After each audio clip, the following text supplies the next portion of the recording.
বাজেটের সাইজটা যে বিগত সরকার যেভাবে বাজেটের সাইজ বাড়াতে যে জায়গায় নিয়ে গেছে সেটার সাথে বাংলাদেশের রাজস্ব আয়ের কোনো সম্পর্ক নেই, এক নাম্বার।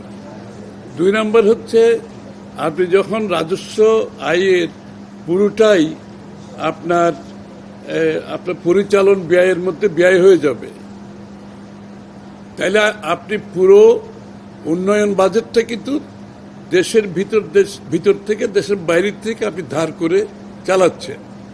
এবং তার ফলে যে সমস্যাটা হয় সেটা হয় কি, প্রথমত যে সরকার যখন দেশের ভিতরে অতিরিক্ত আপনি ঋণ নেয় দেশের ভিতর থেকে বাইরের থেকে, একদিকে বাইরের থেকে নিলে আপনার ঋণের বোঝা বাড়তে থাকে, দেশের মানুষকে সেটা দিতে হয় বছরের পর বছর, এবং সেটার ইন্টারেস্টের কারণে আপনার ডেভেলপমেন্ট ওয়ার্ক সাফার করে। আবার দেশের ভিতর থেকে নিলে দুইটা ক্ষতি, আরো বেশি ক্ষতি, এই জন্য যে আপনার তো এটার ইন্টারেস্ট, এটার যে সুদ পে করতে হয়, যেটা দেশের ওভারঅল বাজেটকে ক্ষতিগ্রস্ত করে। আর দ্বিতীয় কথা হচ্ছে সরকারকে অনেক বেশি টাকা আভ্যন্তরীণ যেটা ঋণ নিলে যেটা হয়, এটা ব্যাংক থেকে অতিরিক্ত ঋণ নিতে গেলে ব্যাংকের ইন্টারেস্ট বেড়ে যায়, এবং ব্যাংকের থেকে যখন সরকার বেশি লোন নিয়ে নেয় তখন কিন্তু ব্যক্তি খাতে আর লোনটা কমে যায়, তাদের লোনটা তারা পায় না।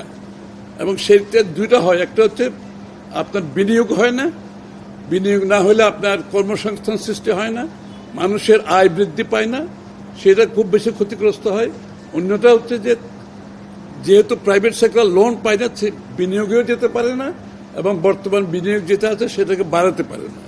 সুতরাং আমি মনে করি এই বাজেটে সেই বিষয়টা লক্ষ্য করে আমাদের রাজস্ব আয়ের সাথে আপনার বাজেটের সাইজের একটা সম্পৃক্ততা থাকা উচিত ছিল। আমি মনে করি সেটা হয়নি। সেটা পুরোটাই রাজস্ব আয় যেটা আছে সেটা আপনার পরিচালনা ব্যয়ের মধ্যে চলে যাবে, এবং পুরোটাই কিন্তু দেশের ভিতর থেকে বাইরে থেকে লোন নিতে গেলে যে প্রভাবগুলো আমি বললাম, এই প্রভাবের কারণে অর্থনৈতিক ক্ষতিগ্রস্ত হবে। এটাই কিন্তু মূল বিষয়। অর্থাৎ আগের যেভাবে বাজেট চলে আসছে, মূলত সেখান থেকে আমরা খুব একটা সংখ্যার তারতম্য, ছোটখাটো হয়েছে, কিন্তু প্রিন্সিপালের যে বাজেটের যে প্রিন্সিপাল, ওই জায়গাটাই কিন্তু আমরা আগের মতো রয়ে গেছি। এই বাজেটের আপনার রাজস্ব আয়কে ভিত্তি করে আসলে বাজেট করা উচিত।